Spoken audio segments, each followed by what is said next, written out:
bilang lalaki, dapat meron kang balls. May tinatawag tayong out of sight, out of mind. Yung mga ganyan nagpapanggap ng mga lalaking BFF, yan yung mga hindi marunong mag-pull. Hey, what's up guys? It's your boy, Sublado Moto.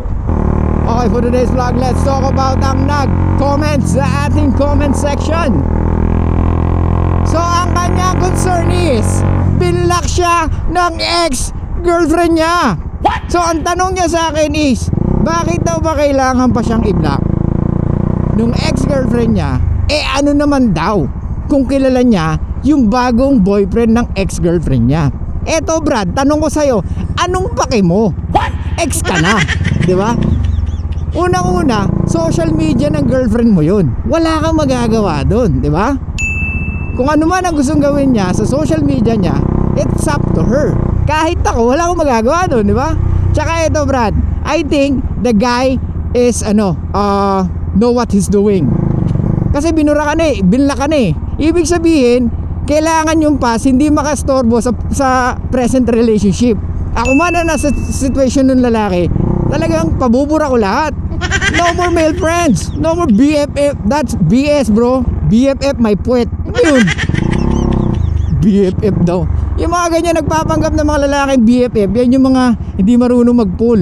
And let's be honest bro, nakakababa yan ng pagiging lalaki mo na nakikipagkaibigan ka sa lalaki, tatawagin mo sarili mong BFF. Kalokohan yan. Hindi ka makapull, kaya nagsesettle ka sa BFF. Yan yung mga lalaki na walang game. Hindi nag-a-approach. Tapos eto na lang, sige total kaibigan naman ako nito. Yan yung mga aso-aso sunduin kita sa bahay nyo, hatid kita. Bro, kung nasasaktan ka man sa mga sinasabi ko, ayos yan. Kasi alam mo sa sarili mo na mali yung ginagawa mo, di ba? Na wala ka nakukuha na any benefits. Okay, anong benefits ang makukuha mo sa pakikipagkaibigan sa babae? Sige nga, tapos platonic? Oh, sana kung friends with benefits, di ba? I mean, let's be fucking honest bro. Alam lahat ng kababaihan bakit mo sila ina-approach. Unang-una, they are very attractive, tama? Kaya hindi mo napigilan i-approach sila. Gusto mo silang lumabas, kasama ka. Gusto mo mag-date kayo, kasama sila. So do you think dun lang yun? Wala, gusto lang kitang ilabas. Wala, gusto lang kitang ka-date. Alam ng mga babae, you want more than that, di ba? Not only the relationship. I don't think na you want a relationship. Pag nakakita tayo na isang magandang babae, ini-imagine mo ba yung relationship with her? I don't think so. What? Kung gano'n i-imagine mo, you're a girl. Babae lang gumagawa nun, Brad. Babae lang gumagawa nun. Regardless how cute you are, how good looking you are, ang iniisip nila, lagi pag nakita ka, let's say you are very attractive guy. Uy, who's this guy? Parang ngayon ko lang siya nakita rito. Let's say galing ka ng gym, di ba? Or let's say bago ka sa gym. Tapos may mga babae nakakita sa'yo. Uy, sino yun? Tatanungin ka sa mga ibang tao. Parang ngayon ko lang siya nakita dito. Kung iniisip mo na, ini-imagine ka nila na nasa kama ka nila, then gumising ka Brad, nagkakamali ka. Okay? So balik tayo sa pagbablock Brad. Binlock ka eh. Wala ka ng doon, wala ka ng business doon, di ba? It's none of your business. Dapat nga mag-focus ka pa sa sarili mo eh. May tinatawag tayong out of sight, out of mind, di ba? And I think she really liked the guy as well. Kaya ginawa niya yun. Ganun naman talaga. Kahit ikaw lumagay sa sitwasyon ng lalaki at gusto mo na maging fruitful ang relationship, kailangan gumawa ng babae ng way para mapatunayan niya na karapat-dapat siya sa relationship na gusto niya, di ba? Hindi pwede na in a relationship ka girl, tapos gagawin pa rin yung mga bagay na ginagawa mo during single ka. Hindi pwede yun. Bilang lalaki, dapat meron kang balls to tell them or to tell her na hindi pwede yan. Kailangan mas pinapahalagahan mo na ngayon yung relationship na gusto mo, hindi yung sarili mo. Kasi kung sarili mo lagi ang tinitignan mo at hindi mo nakikita yung relationship na meron ka, then talaga hindi mo ma-appreciate kung ano yung relationship na meron ka ngayon, di ba? At saka Brad, ikaw ang lalaki, ikaw ang magli-lead, di ba? Ikaw ang lalaki, tanggapin mo na block ka. Kasi ang dito, I think you're hoping na makita kung sino yun, kung ano ginagawa nila. Parang gusto mo malaman kung nahihigatan ba ng lalaki yung ginagawa niya para dun sa ex mo. wala ka ng pake doon, okay? At wala na rin silang pake sa'yo.